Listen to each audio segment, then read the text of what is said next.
Hello guys, exam form hub में आपका स्वागत है। डेली के करंट अफेयर्स के लिए आप हमारे चैनल को सब्सक्राइब करें, वीडियो को लाइक करें, शेयर करें। आज के करंट अफेयर्स की पीडीएफ आप हमारे डिस्क्रिप्शन बॉक्स से डाउनलोड कर सकते हैं।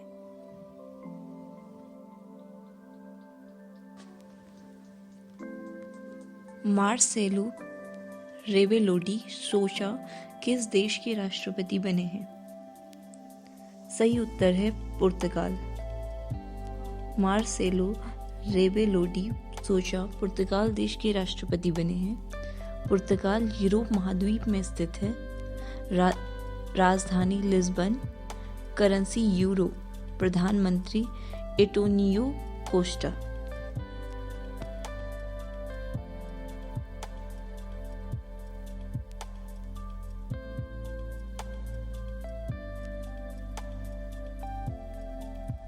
मुदुमलाई टाइगर रिजर्व किस राज्य में स्थित है? जवाब है तमिलनाडु। यह नीलगिरी पहाड़ियों के उत्तर पश्चिमी किनारे पर नीलगिरी जिला तमिलनाडु में स्थित है। यह भारतीय हाथी, भारतीय तेंदुआ, बंगाल टाइगर और गौर सहित कई प्रजातियों का घर है। इसमें गंभीर रूप से लुप्तप्राय भारतीय श्वेत कुपित गिद्ध और लंबे समय तक बिल वाले गिद्ध शामिल हैं।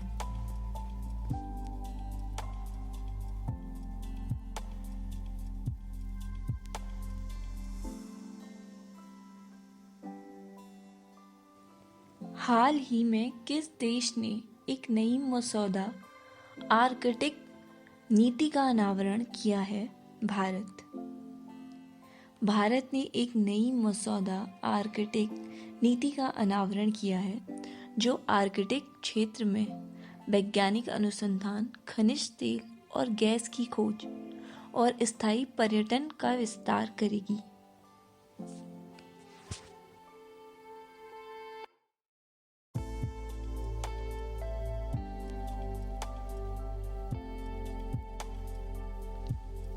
भारतीय रेलवे ने भारत की सबसे लंबी ट्रेन, जिसका नाम वासुकी है, चलाकर रिकॉर्ड बनाया है। यह ट्रेन की लंबाई कितनी है? जवाब है 3.5 किलोमीटर। भारतीय रेलवे के दक्षिण पूर्व मध्य रेलवे रायपुर डिवीजन ने पहली बार 5 मालगाड़ियों को जोड़कर चलाया है। इसके पहले भारत में 4 ट्रेनों को जोड़कर शेषनाग ट्रेन को बनाया गया था और इसके पूर्व 3 ट्रेनों को जोड़कर एनाकोंडा ट्रेन बनाई गई थी।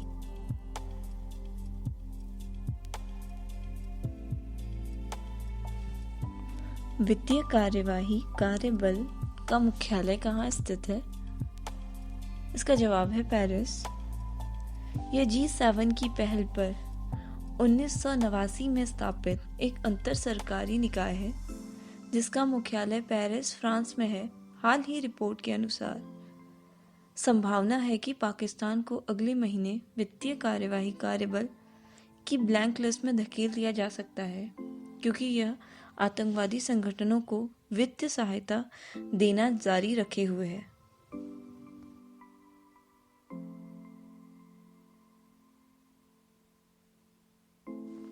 किस विभाग द्वारा उत्पादन आधारित प्रोत्साहन PLI योजना शुरू की गई है? जवाब है औषधीय विभाग। रसायन और उर्वरक मंत्रालय के औषधीय विभाग द्वारा उत्पादन आधारित प्रोत्साहन PLI योजना शुरू की गई थी। इसका उद्देश्य भारत में प्रमुख प्रारंभिक सामग्री के SM मध्य दवा सामग्री और सक्रिय दवा सामग्री API के घरेलू विनिर्माण को बढ़ावा देना है।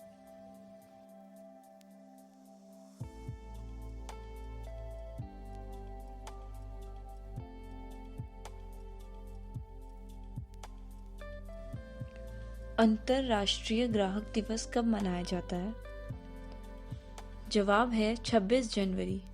हर साल 26 जनवरी को अंतर्राष्ट्रीय सीमा शुल्क दिवस दुनिया की सीमाओं के पार माल के प्रवाह को बनाए रखने में कस्टम अधिकारियों और एजेंसियों की भूमिका को पहचानता है।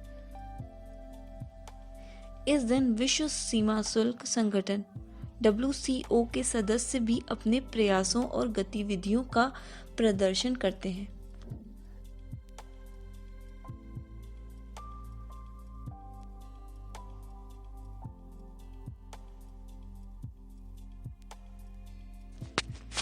कौन सी कंपनी बाजार पूंजीकरण के आधार पर देश की सबसे मूल्यवान कंपनी बन जाती है? जवाब है टाटा कंसल्टेंसी सर्विसेज। मुंबई स्थित IT प्रमुख टाटा कंसल्टेंसी सर्विस 25 जनवरी को बाजार पूंजीकरण द्वारा एक बार फिर दुनिया की सबसे मूल्यवान IT कंपनी बनने के लिए अमेरिका स्थित IT प्रमुख एक्सेंट को पार कर गई। TCS का बाजार पूंजीकरण 25 जनवरी को एक्सेंचर के 168.8 बिलियन डॉलर के बराबर 169.21 बिलियन डॉलर था। हाल ही में जारी वैज्ञानिक प्रकाशन में कौन सा देश शीर्ष पर रहा? चीन।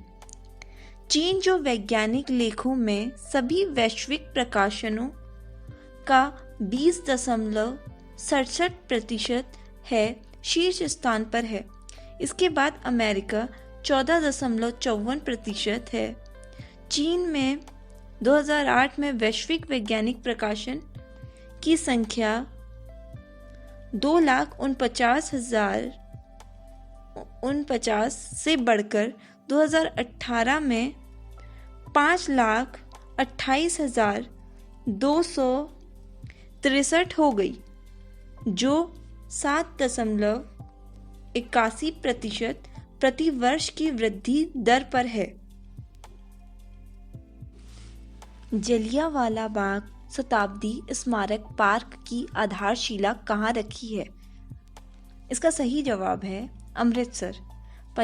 पंजाब के मुख्यमंत्री अमरिंदर सिंह ने सोमवार को अमृतसर में जलियांवाला बाग शताब्दी स्मारक पार्क की आधारशिला रखी, जो नरसंहार के नायकों को समर्पित था, जिन्होंने जलियांवाला बाग हत्याकांड के अनसुने नायकों और उनके परिवारों को एक कविता सुनाकर भावभीनी श्रद्धांजलि अर्पित की।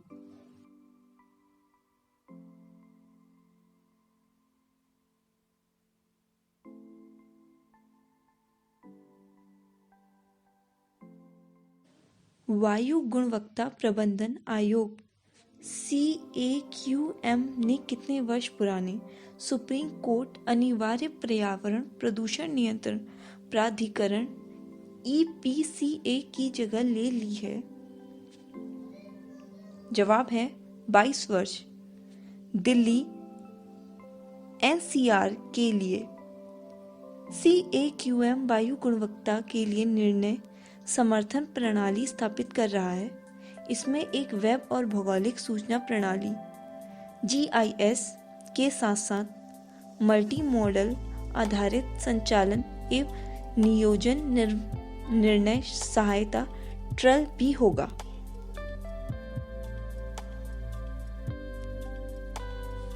पुराने वाहनों पर ग्रीन टैक्स लगाने के प्रस्ताव को किसने मंजूरी दी? जवाब है नितिन गडकरी। यदि आप भारत में 8 वर्ष से अधिक पुराने वाहनों के मालिक हैं, तो आपको इसे रखने के लिए जल्द ही ग्रीन टैक्स लेना होगा। केंद्रीय मंत्री नितिन गडकरी के नेतृत्व वाले सड़क परिवहन और राजमार्ग मंत्रालय ने पुराने वाहनों के कर लगाने के प्रस्ताव को मंजूरी दे दी है। औपचारिक रूप से लगाए जाने से पहले इसे अब राज्यों को परामर्श के लिए भेजा जाएगा।